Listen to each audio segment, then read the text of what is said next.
Welcome to This Explainer. Today, we are going to absolutely dismantle a massive cultural lie. It's a lie about success that keeps millions of people feeling completely empty despite doing everything right by society's standards. Let's get right into it. Picture this for a second. Imagine you're standing in your absolute dream apartment at 31 years old. The city's glittering outside your floor-to-ceiling windows. You've landed the perfect job title, literally the exact one you scribbled down in a notebook a decade ago. You did it. But instead of popping champagne and feeling amazing, there's just this quiet, disturbing emptiness. Have you ever hit a major milestone like that, only to feel totally hollow inside? Which brings us to part one, the lie of success. Listen, that emptiness, it is not a personal failure, and it's definitely not you just being ungrateful. It is actually the entirely predictable result of chasing inherited external milestones that treat us like lifelong consumers instead of fulfilled human beings. There's a fascinating psychological reason for this called hedonic adaptation. Basically, it's our tendency to just bounce right back to a baseline level of happiness. Our brains are wired to register change, not absolute outcomes. That's exactly why the insane thrill of getting a massive promotion or buying a shiny new car fades so incredibly fast. The shiny new reality just kind of becomes your boring new normal. The legendary author Kurt Vonnegut perfectly nailed the antidote to this endless treadmill.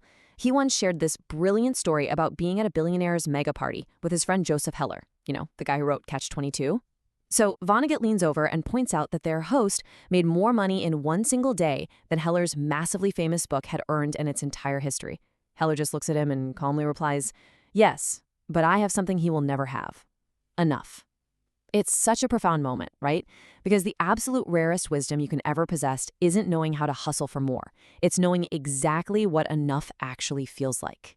Without that profound sense of enough, we end up falling into what Henry David Thoreau famously called the quiet desperation of a perfectly functional life.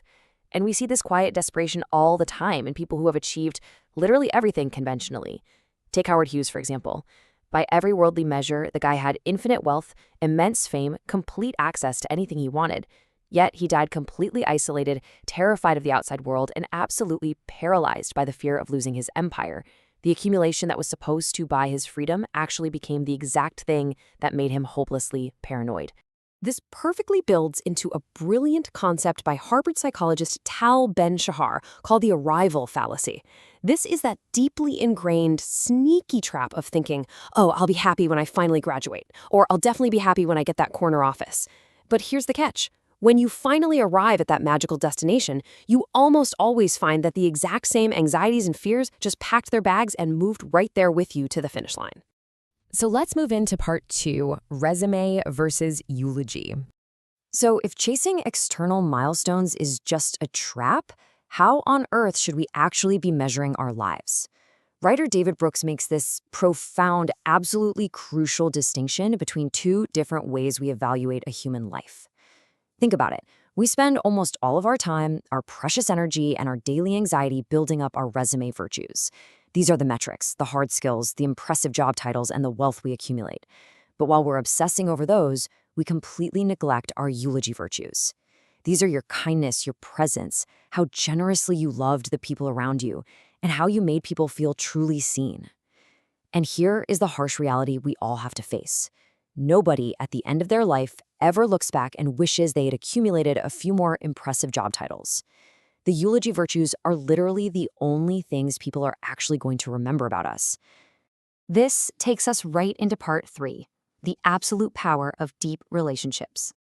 Now, I know this might sound a bit poetic, so let's pivot to the hard data to prove that focusing on eulogy virtues isn't just some heartwarming, fuzzy idea, it is actually the scientifically proven core metric of a successful human life. For over 75 years, Harvard University conducted the longest, most rigorous longitudinal study of adult development in human history. They tracked entire generations of people from their college days all the way through their old age, specifically to crack the code on what actually makes a good life. Robert Waldinger, who currently directs this incredible study, took decades of incredibly complex data and summarized it into one beautifully simple quote: "Good relationships keep us happier and healthier, period." He proved that the deepest well of satisfaction in life isn't fame, it's not status, it's not even your physical health alone. It is absolutely the reciprocal, deep connections we nurture with other people. At the end of the day, the people who fared the best in life were simply the ones who had someone they could genuinely call when things got tough. And the data gets even more specific than that. The research actually found that the quality of your relationships at age 50 is a much better predictor of your physical health at age 80 than your cholesterol levels. Crazy, right? The shattering implication of this research is that our achievement-obsessed culture, which is constantly pushing us to relocate, to climb ladders, and work endless hours, is actively pulling us away from the very communities and friendships that literally keep us alive. To break this down even further, let's look at self-determination theory. It shows us that organizing your life around intrinsic motivation, things like personal growth, meaning, and nurturing those deep relationships, brings significantly higher well-being and peace. But look at our modern culture. It basically functions as a massive, relentless, extrinsic motivation machine. It constantly pushes us toward wealth, fame, and status, which, as you can guess, predictably breeds lower well-being, anxiety, and just this exhausting, never-ending cycle of comparison. This directly connects to a fascinating economic principle called Goodhart's Law. It states that the moment a specific dollar amount or a prestigious job title becomes your absolute target, you start optimizing your entire existence just to hit that number. And in doing so, you inevitably start sacrificing the relationships, the intrinsic values, and those crucial eulogy virtues that actually matter, all just to hit a fundamentally meaningless metric. Which brings us to part 4, redefining your life. So, where do we go from here? It's time to shift gears from just exposing this lie of success to actively building a life that's anchored in true connection and intrinsic purpose. Consider the incredibly inspiring story of Alina. She was this highly successful 28-year-old consultant who suddenly realized she was just vanishing inside the relentless machinery of her career. The prestige was very real, sure, but so was the emptiness. So she stepped out. She literally quit her prestigious job and spent 3 months just sitting on a porch with her grandmother, sorting through old photos. By finding that quiet, she finally discovered what genuinely mattered to her and eventually started a nonprofit that actually aligned with her true values. Now listen, you don't have to abruptly quit your job to start redefining your success today. You can take immediate, actionable steps right now. 1. Audit your goals. Take a hard look to see if they rely solely on external validation. 2. Set relationship metrics with the exact same seriousness and intensity you bring to your professional resume. 3. Actively practice recognizing what enough actually looks like for you.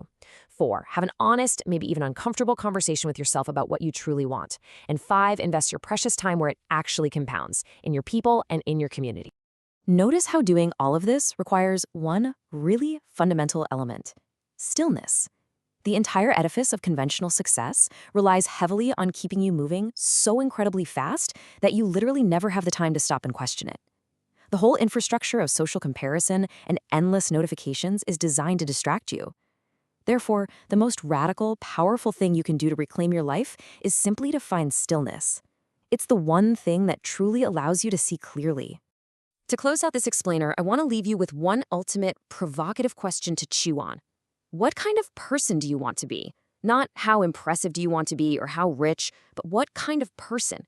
Are you going to stop performing for an audience and finally start building a life for yourself and the people you deeply love? Because that, my friends, is a chase that is actually worth giving everything you have.